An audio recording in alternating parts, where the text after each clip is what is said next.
Try this page number 80 ல இருக்கிறது பார்த்துட்டு இருக்கோம். Draw the line of reflection in the following pictures. So இதுல பார்த்தீங்கன்னா லைன் ஆஃப் ரிஃப்ளெக்ஷன் நம்ம எப்படி வரையறோம் அப்படின்னு பார்த்தோம்னா what is line of reflection நம்ம பாதியா டிவைட் பண்ணினோம்னா எப்படி இருக்கணும் அப்படின்னா கரெக்டா ஈக்குவல் அதோட எக்ஸாக்ட் ரெப்ளிகாவா இருக்கணும். ஸோ இது ஸ்லாண்டிங் பொசிஷன்ல இருக்கு அப்படின்றதுனால ஒரு 45 டிகிரில நம்ம இதை கட் பண்ணினோம்னா இதுக்கு லைன் ஆஃப் ரிஃப்ளெக்ஷன் எங்க இருக்குன்னா 45 டிகிரில இருக்கு. கிளியரா? So this is the line of reflection. இங்க பாருங்க நம்ம எங்கெங்கெல்லாம் வரையக்கூடாதுன்னா இப்படி ஸ்ட்ரெயிட்டா போடக்கூடாது. இந்த மாதிரி பெர்பெண்டிகுலரா போடக்கூடாது. எந்த இடத்துல நமக்கு ரெண்டுமே மீட் ஆயிருக்கோ அந்த இடத்துல தான் நமக்கு பிரியிற மாதிரி இருக்கும். எப்பெல்லாம் 45 டிகிரில இருக்கோ. நெக்ஸ்ட் நம்ம நெக்ஸ்ட் பார்க்கும்போது இது பாத்தீங்கன்னா கரெக்டா எக்ஸாக்ட்டா 180 டிகிரி ஆர் 0 டிகிரி. இது பார்த்தோம்னா இந்த பக்கம் இங்க லைன் ஆஃப் ரிஃப்ளெக்ஷன் போடக்கூடாது. இங்க லைன் ஆஃப் ரிஃப்ளெக்ஷன் போடக்கூடாது. நடுவுல தான் போடணும். நடுவுல போடும்போது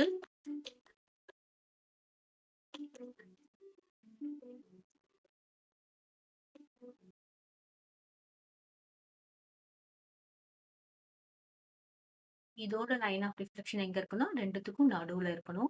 நம்ம இதுக்கு வெர்டிசைஸஸ் எப்படி பண்ணணும்னு பார்த்தீங்கன்னா, ஸோ இந்த பாயிண்ட் எடுத்துக்கிட்டீங்கன்னா, ஸோ இதுதான் மிட் பாயிண்ட் மாதிரி வச்சுக்கிட்டோம்னா, இது 1 அபோவ் இருக்கு. இங்க என்ன இருக்கணும்? 1 பிலோ இருக்கணும். ஸோ இந்த பாயிண்ட் எடுத்துக்கிட்டீங்கன்னா, இங்க பாருங்க இங்க இருந்து 1, 2 பிலோ இருக்குன்னா, இது 1, 2 அபோவ் இருக்கணும். So this is the line of reflection. கரெக்ட்டான பாயிண்ட்ல லைன் ஆஃப் ரிஃப்ளெக்ஷன் நம்ம போடணும். இப்போ நெக்ஸ்ட் என்ன குடுத்திருக்காங்க? Reflect the shape with the given line of reflection. இதுல பாத்தீங்கன்னா, நம்போ இந்த யூனிட்ஸ் இந்த கிராஃப் பேப்பர்ல இருக்கிறதுனால நம்ம ஈஸியா கவுண்ட் பண்ணி போட்டுடலாம். ஸோ இங்க ஏ இருக்குன்னா, இதோட லைன் ஆஃப் ரிஃப்ளெக்ஷன் ஏ டேஷும் இங்கே தான் இருக்கும். கிளியரா? நெக்ஸ்ட் எங்க இருக்கு? பி இங்க இருக்கு. இங்க இருந்து லெஃப்ட் பாருங்க 1, 2, 3 லெஃப்ட் 3 பாயிண்ட் மூவ் ஆயிருக்குன்னா, இங்க ரைட் 1, 2, 3 இந்த பாயிண்ட் தான் என்னது? P dash R P prime. Next சின்ற பாயிண்ட் இங்க இருக்கு. அது பாருங்க இதான் இந்த பாயிண்ட்ல இருந்து லைன் ஆஃப் ரிஃப்ளெக்ஷன்ல இருந்து 1, 2, 3, 4 பாயிண்ட் எப்படி லெஃப்ட் மூவ் ஆயிருக்கு. இது 1, 2, 3, 4 4 பாயிண்ட் ரைட்ல மூவ் ஆகும். கிளியரா? இப்போ டின்ற பாயிண்ட் இங்க பாருங்க 1, 2 பாயிண்ட் லெஃப்ட்ல மூவ் ஆயிருக்கு. இங்க 1, 2 பாயிண்ட் ரைட்ல மூவ் ஆயிருக்கும். So this is D dash. இப்போ இதை நம்ம ஜாயின் பண்ணிட்டோம்னா நமக்கு என்ன வந்துடும்? இதோட ரிஃப்ளெக்ஷன் வந்துடும். ரிஃப்ளெக்ஷன் கரெக்டா இருக்கணும்.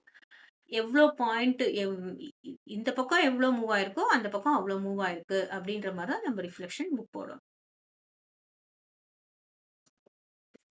ஸோ ஜாயின் பண்றேன்.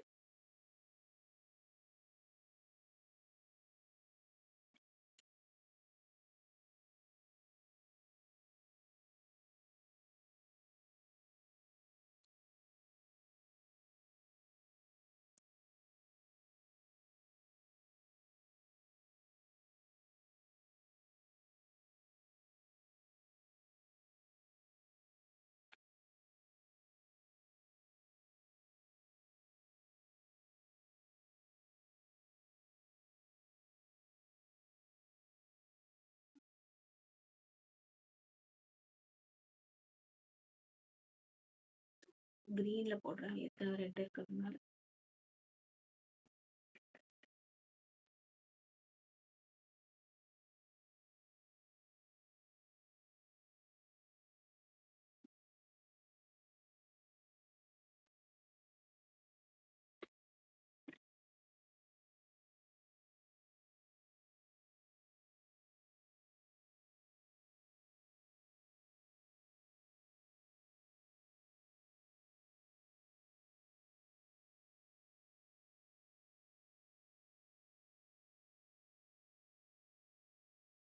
ஸோ நமக்கு கிடைக்கக்கூடிய ரிஃப்ளெக்ஷன் இமேஜ் வந்து இப்படிதான் இருக்கும்.